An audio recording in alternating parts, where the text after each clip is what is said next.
Welcome back all for some more fun-filled adventures in The Legend of Zelda Tears of the Kingdom.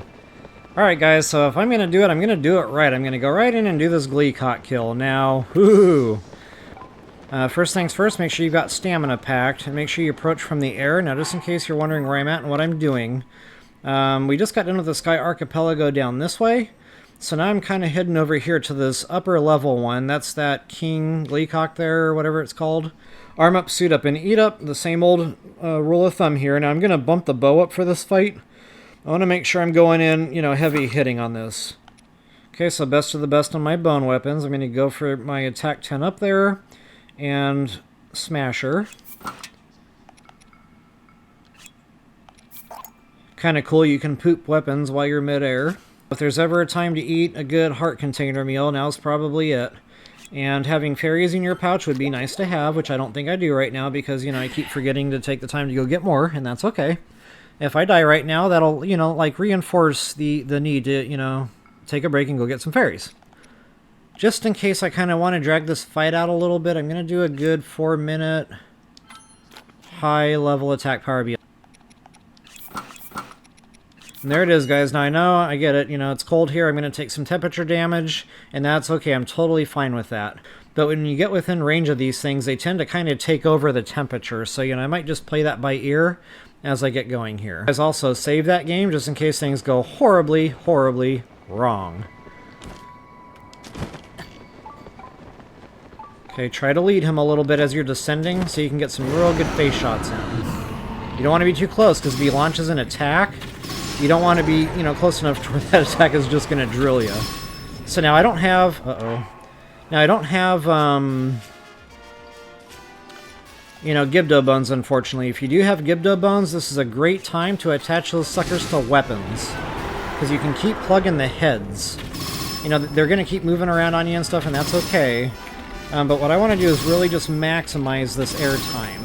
Get all the damage I possibly can in from the air. Now, if I really wanted to, I could tip my arrows while I'm doing this. But honestly, I want to kind of run you guys through some of his attack patterns a little bit. So I'm going to take advantage of that and just kind of, taper back on that. But, if I was really feeling froggy here, those Gibdo bones would be the way to go. Don't get me wrong. But what I'm going to do is demonstrate just, the bump that will give the bow here. Getting back to that theme of trying to do as much damage as you can from the air. So those are probably a good close second to the Gibdo bones. Now, not in the bone suit world. The Gibdo bones, you get all the bone attack up, stacks. This is just straight up weapon tipping damage, so it doesn't stack with any of the other stuff. All it does is straight up, it just kind of gives the bow a little bit extra attack power. Alright, so that being said, if you have a whole bunch of black bobbin horns, say, you can, feel free to use those too, but that's, 17. It's comparable. So, I'm not going to run myself down real low, but I am definitely going to, take a moment and do some weapon tipping here just to demonstrate that.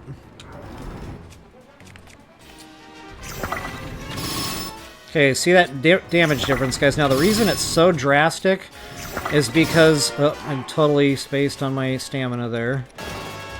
It's because it tips each arrow, so it's not like you're only doing 25 or whatever, 30, whatever it was. Okay, I'm going to hold back here, guys. I want him to go into a second attack pattern. So this bow is pushing by itself 160 if you do the math right. If you eat the attack power meal on that, top of that, you can, bump that up 50%, so whatever that math is. So just for simple math, let's just pretend that says 30 times 5, and that bow is 150. And now that, guys, the important thing on that note is that's assuming all 5 arrows hit. That's why I said you got to lead him in the air and make sure you're getting right up into his face. You want all 5 of those arrows slamming right into that dude's face, so that, you get all those damage points. So now what happens is when we put our silver bobkin horn on there, it doesn't just add 22 to the bow, so it's not like it's only making that from 150 to, say, 172.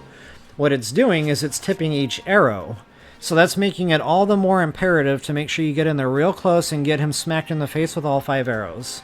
Now, again, not too close to where, you're going to catch one of his attacks and you don't have time to react or get out of the way, but close enough to where you can get that nice, tight spread, all 5 arrows hitting. I said the wrong number again. It's not 22, it's 31. I've got 22 of the things, but the damage is 31. So, you know, that bow, instead of being only 180, 181, with that extra 31 added on top of the 150, it's 31 times 5 that you're adding into on top of the 150. So whatever that math is, you know, it's about doubling the weapon. That's why it looked like it was just really knocking it out of him when I was smacking him, you know, from the difference before when I wasn't tipping to the difference after when I was tipping. Now, guys, obviously this is a later game tactic. This is only after you've gotten all your silver, and well, at least silver bobkins. And this is only after you've, you know, had them long enough to really go around and kill a bunch of them. I wouldn't recommend doing this if you've only got, say, 5 of these things.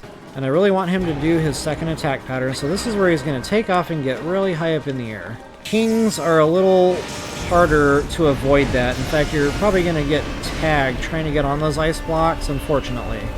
I think you actually have to wait a minute. Wait for all these things to stop coming down all over the place. It'll take a break here momentarily. Okay, there. So you got to break in the attack. So now you can find something like this and get going, because he's just not really that high up.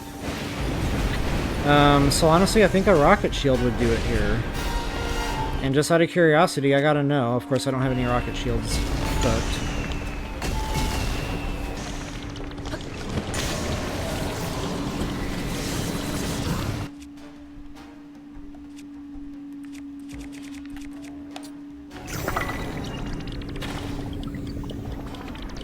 Alright, so you can actually hit him. He is not so high up he's out of your reach. As you can see, it's not getting anywhere near there unless I use the bat wing. So I wanted to make sure I said that. Make sure the bat wings are equipped.